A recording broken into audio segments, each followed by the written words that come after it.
சபைக்குள்ள சபை வளர்ந்து பெருகல. ஏன் சபை வளர்ந்து பெருகல? ஒரு விசுவாசி மனநோவோட, ஒரு விசுவாசி நொந்து போட இதயத்தோட உட்கார்ந்தா அந்த சபை வளராது. தெரியுமா உங்களுக்கு? ஒரு சபைக்குள்ள ஒரு விசுவாசி நொந்து போய் உட்கார்ந்தா அந்த சபை வளராது.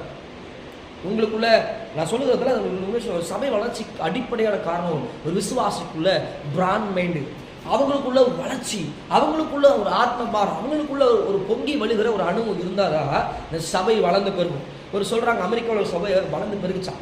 அவங்க அடிப்படையான காரணம் சொல்றாங்க, அவங்க சபைக்குள்ள இருக்கிற காரணம் விசுவாசிகளும் ஊழியக்காரங்களும் ஒரு குடும்பம் போல இருப்பாங்க.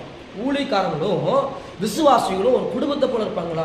ஒரு சகோதர ஐக்கியம் இருக்குமா அவங்களுக்குள்ளே? அவங்க சொல்றாங்க எப்படி வளர்ந்தது காரணம் என்னன்னா, அவனுடைய ஊழியக்காரனும் அவன் ஊழியக்காரன் மனைவியும் ஐக்கியமா இருப்பாங்க.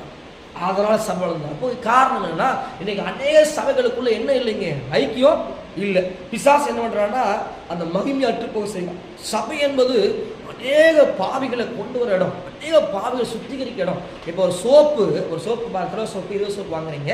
இந்த சோப்பு என்ன பண்ணுதுன்னா உங்க அழுக்க என்ன பண்ணுது? துவைச்சு குளிக்குது, துவைக்குது, குளிச்சா குளிக்க வைக்குது, நம்மளுடைய நாட்டத்தை மாற்றும். ஒரு அழுக்க போய்க்கிற 5 ரூபா சோப்பு அப்படின்னா நம்மளை கழுவுகிற இடம் என்னங்க? சபை. ஒரு பாவ மன்னிப்பு நிச்சயத்தை கொடுக்கறது என்னங்க? சபை. சபைக்குள்ள என்ன இருக்குதா? மீட்பு இருக்குது. இயேசு கிறிஸ்து இங்க சபையில் இருக்கிறாரு. எங்கே 2-3 பேர் கூடி வராங்களோ அங்கே இருந்த சபைக்குள்ள கர்த்தர் இருக்கிறாரு. சபை என்பது இந்த கட்டடத்தை சொல்ல, நீங்க தான் அந்த ஆலயம். வசனம் சொல்லுது நீங்க தான் ஆலயம், நீங்க தான் கர்த்தருடைய ஆலயம் சொல்லுது.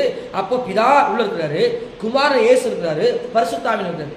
இந்த 3 பேர் ஒன்னா உள்ளுக்குள்ள இறந்துருக்காங்க. இதயத்துக்குள்ள நீங்க யோசித்து பாக்குறீங்களா? எப்பாவது யோசிச்சிருக்கீங்களா?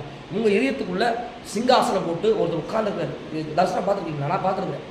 நிறைய டைம் யோசிச்சு கேட்பேன், ஆண்டவரே என் இதயத்தில் நீங்கள் இருக்கிறீங்கன்னா இந்த இதயத்துக்குள்ளே நீங்கள் இருக்கும்போது எனக்குள்ள ஒரு ஆள் இருக்கிறா, எனக்கு தெரியாம ஒரு ஆள் இருக்கா, நமக்கு தெரியாம ஒரு ஆள் இருக்க முடியுமா? உள்ளுக்குள்ளே நம்மளை மீறி ஒரு விஷயம் நடக்குது, நமக்கு தெரியாமல் இருக்குமா? தெரியுமில்ல. ஒரு வீட்டுக்குள்ள ஒரு ஆள் வந்து இருக்கிறாருன்னா அவன் யார் எவான்னு தெரியுமில்ல.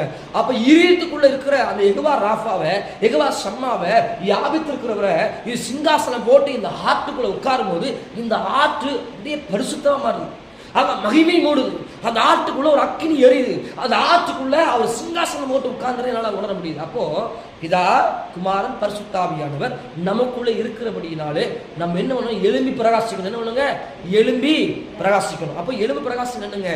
எதில் எழும்பி பிரகாசிக்கணும்னா ஜெபத்துல, வேத வாசிப்புல, பரிசுத்துல நம்ம எழும்பி பிரகாசிக்க வேண்டும். இந்த காலங்கள் கடைசியா இருக்கிறதுனால அநேக தேவ பிள்ளைகள் இடறி போறாங்க.